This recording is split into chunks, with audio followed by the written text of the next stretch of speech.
السلام عليكم ورحمة الله تعالى وبركاته. مرحبا بكم في قناة شيبات رشيدة بوساوي.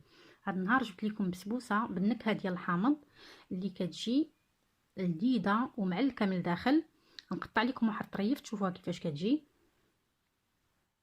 هانتوما شوفوا معايا كيفاش كتجي من الداخل.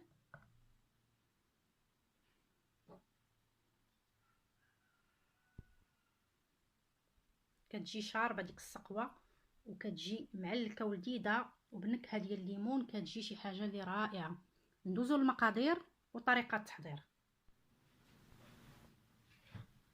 بسم الله على بركة الله. عندي هنايا 3 ديال البيضات، وعندي قشور ديال الليمونه او حامضه، وعندي كاس ديال الزيت، وعندي كاس ديال السكر سنيده. هذا القياس كامل بقياس كاس العنبه. هذا الكاس عندي كيوزن قياس كاس العنبه.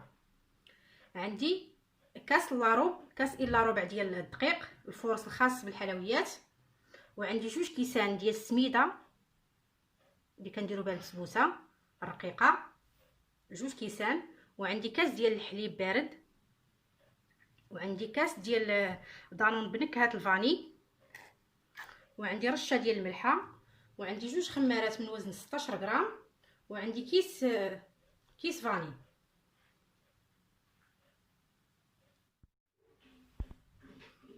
دابا كناخذ اناء. بالنسبه للبيض انا عندي هنايا حجم كبير، واذا كان عندكم البيض صغير ديروا 4 ديال البيضات.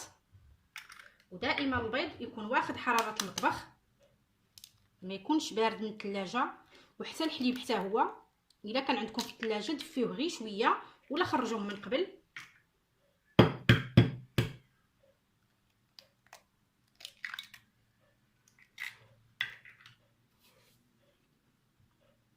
درت هنايا 3 ديال البيضات، غادي نزيد ليهم كاس ديال السكر سنيده،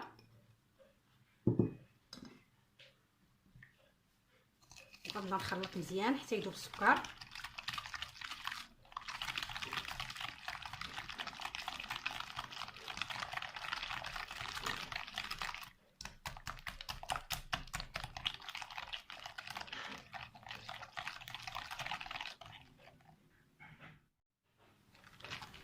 هانتوما بعد ما خلطت السكر مزيان مع البيض، دابا غادي نضيف ديك رشه الملح،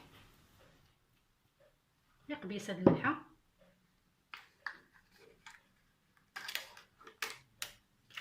وغادي نضيف ياغورت بنكهه الفاني. حتى الا كان عندكم ياغورت طبيعي بدون سكر حتى هو كيجي فيها مزيان. غندير كيس سكر فاني،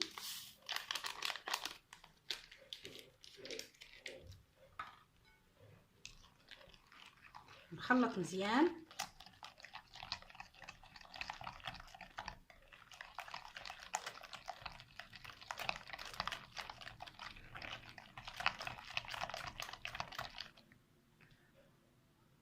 وغادي نزيد دابا كاس ديال الحليب،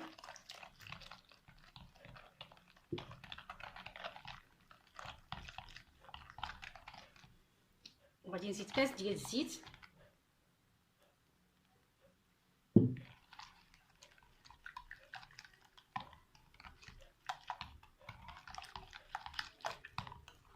نخلطو مزيان حتى يندمجوا لنا جميع العناصر مع بعضياتهم.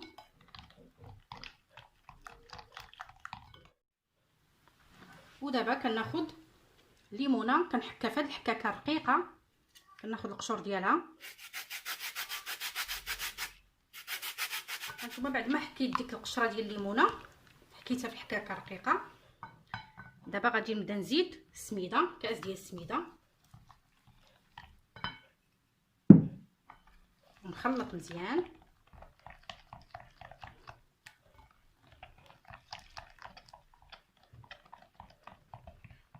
ونزيد الكاس الثاني،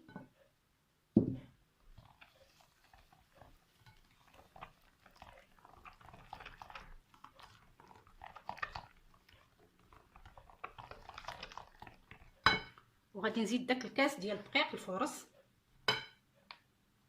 كاس الا ربع او كاس الا ربع،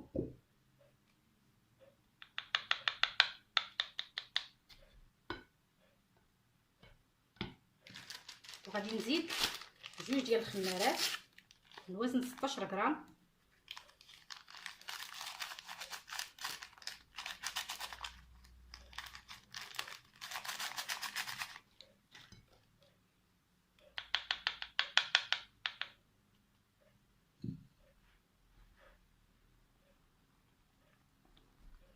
واخا يبان لكم الخليط خفيف ما تخافوش منه، لان البسبوسه كتعرفوا كتشرب السميده، كتشرب لينا، ضروري خصو يكون خفيف.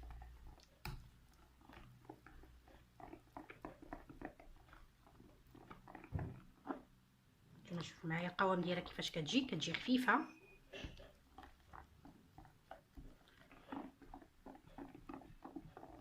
صافي هي تخلطات مزيان.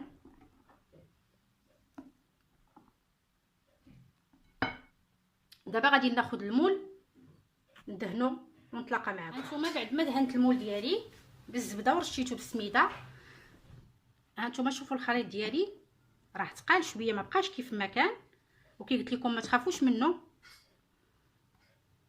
اصلا البسبوسه كتبغي تكون خفيفه.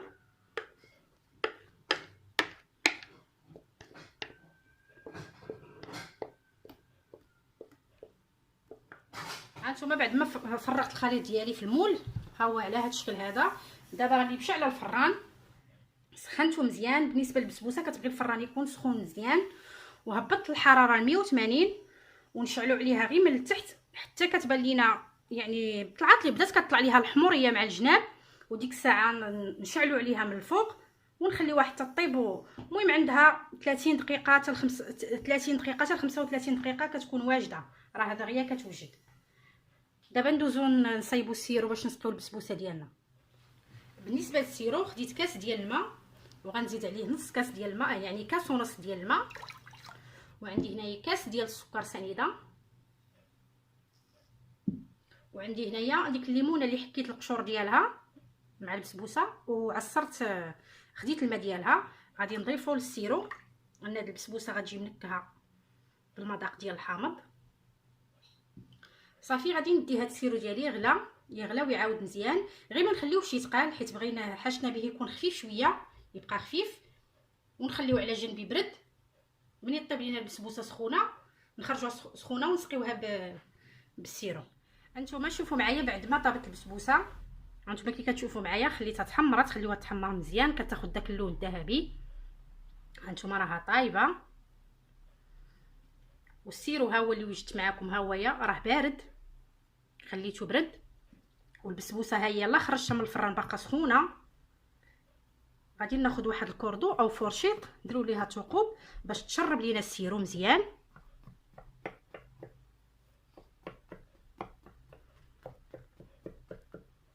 وعلى فكره هاد البسبوسه هادي ديما وجدوها على تيساع، الا بغيتوها في العشيه وجدوها في الصباح، قد ما خليتوها قد ما كتشرب داك السيرو وكتجي معلكه وزوينه. صافي كندير هاد الثقوب على هاد الشكل. وديما القاعده ديال اي حاجه نبغيو نسقيوها، الا كانت البسبوسه سخونه يكون السيرو بارد، او يكون العكس، الا البسبوسه بارده السيرو يكون سخون باش ما تعجنش لينا البسبوسه. صافي كنبدا نسقيها على هاد الشكل، غادي نسقيها كلشي بهاد السيرو اللي عندي، وما تخافوش منها راه غادي تشربوا وما غتجي لا معجنه لا والو، كتجي زوينه.